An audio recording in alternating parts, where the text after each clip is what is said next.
Hey, we have had some questions about the clicker, and like we talked about last week, we have our clicker on our wrist as like a really easy way to have it. That way, we're never dropping it, we're never fidgeting for it. Just a great thing to have around that way. Um, a treat pouch, your pocket. I tend to have a treat pouch. I don't wear a lot of things that have pockets. Um, or you got your clicker hand. Put a couple of treats in there. I always want the dog to see me reach for the treat. They earned it. It's not, do this for me. Please do this for me. A lot of you said you beg and plead. Well, this is begging. This is begging your dog to do something. So it may take a few times for your dog to get the hang if you've been kind of like having food in their face. But once they catch it, you'll start to see your behaviors improve, and the speed and accuracy, the fluency of it all will start to happen, right? So I just want to like go through a little bit of practice and have your husband, your wife, your kids. There's a really good exercise. Like I gave you the exercise of bouncing the ball, you click when the ball hits the floor. Another great exercise for you to learn how it feels to be clicked or to click someone as a person, write down on a piece of paper. Just for instance, you want them to stand like a flamingo. Okay? So when you have your person over there, they don't know what you want them to do. You're just going to tell them, move a body part, whatever body part you think might work. I'm going to click you. So they might go, well, guess what? You just got a click point, right? Because they're coming up like a flamingo. Their arms are part of it. So you click that. And then they're going to go, oh, okay, it's something to do with my arms. So they're going to play around for a minute until they get their arms in the right position. Then they might start playing around with their legs, their head, whatever. You're going to start clicking those points. Before you know it, you're going to have them standing without a word of communication like a flamingo. It's a fun game, kind of like a charades of body parts. So you can play that game, and I'm just knocking over fit pause stuff while I'm talking because I'm moving around. I was trying to get out of the sun so that there wasn't a lot of glare. So let's think about how we use the clicker. So when I'm asking for a behavior, whether it's a hand cue or a verbal cue, say I'm asking for sit. I'm going to go sit. I'm going to wait for my dog to sit. Then I'm going to click. Then I'm going to reach to my pouch. I'm going to get a treat and I'm going to feed. If I had that in my hand, I would say sit. And you see how I'm not moving around? I'm not distracting the dog with my treats. This rattle of the bag becomes as much of a reward as the treat itself because they know it's coming. They hear that rattle of the bag, they're going to stop what they're doing.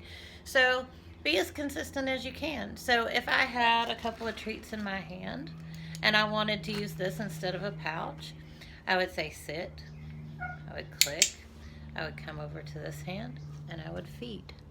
So there's a few things of cleaning up your training. Those of you that are having a hard time, maybe you've lured in the past, we're not going to be doing a lot of luring. I'm going to show you alternative methods to luring. My dogs look at me like I'm smoking crack. Matter of fact, I tried to lure them into something I saw at a convention, and they looked at me like, we're not shaping this, we're not capturing, we're not, So anyway, you're going to learn all about that. No need to worry about it now, but you're going to learn about it, and it's really fun. And once you learn to train this way, you're going to be like, wow, I can sit in my recliner and I can teach them while I toss treats, and we can have a fun time. I can be lazy, I can be in my pajamas, I can be ready to go when moving around. The possibilities are endless. So think about how your treats are being handled, because that's a huge part of it. It's so easy to just have a treat bag. Like, I like these that pop close if they get a little too excited about it. And yeah, so let's talk about treat value. So your treat value is huge. If you are working inside your house, your dog may work for the least bit of kibble. Mine are coming outside to say hello. I was trying not to click around them. Hi, Ringo.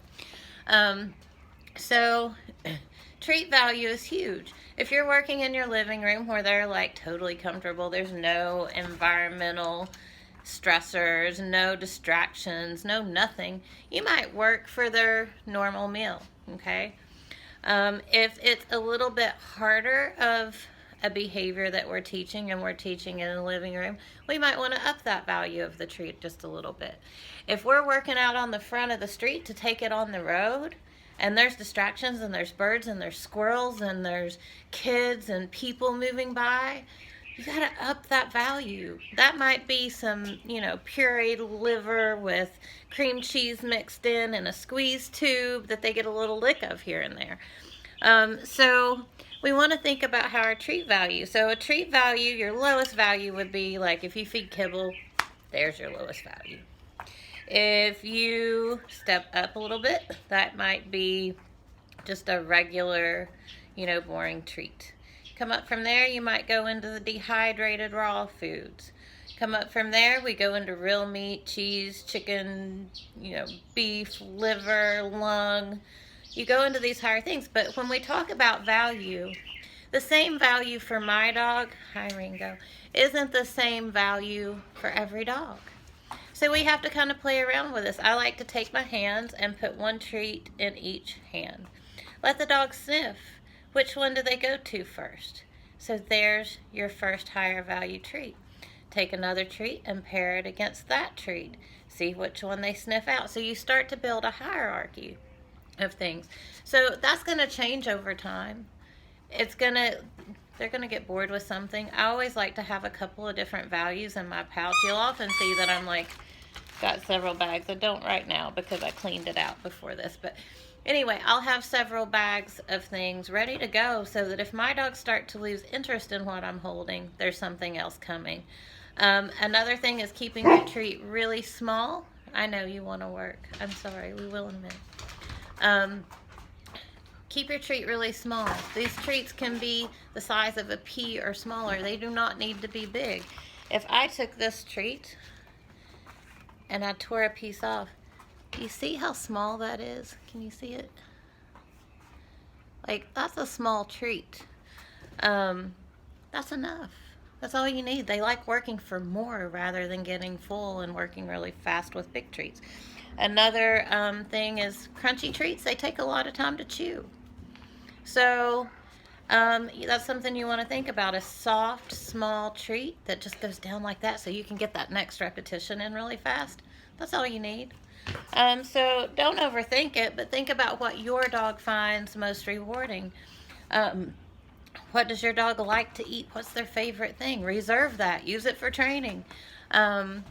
Anyway, if you have questions, just post underneath in the comment section and we'll talk about it. But I hope this has helped kind of clear up a little bit of confusion with how to handle the treats and your click. I mean, it really does become so simple. So click, drop treat, click, get treat. And Ringo's down here. I know you can't see him, but he's following my hand like, are we working? He really wants to do something. Let's see here if I can. Okay, Ringo, back up. Forward. You spin? Oh, that wasn't even a good spin. Come on, give me a good spin. No? Oh, well, we're being silly. He knows Mom's in a different kind of groove right now. So we'll post some things of him doing something a little later. Thank you. Bye.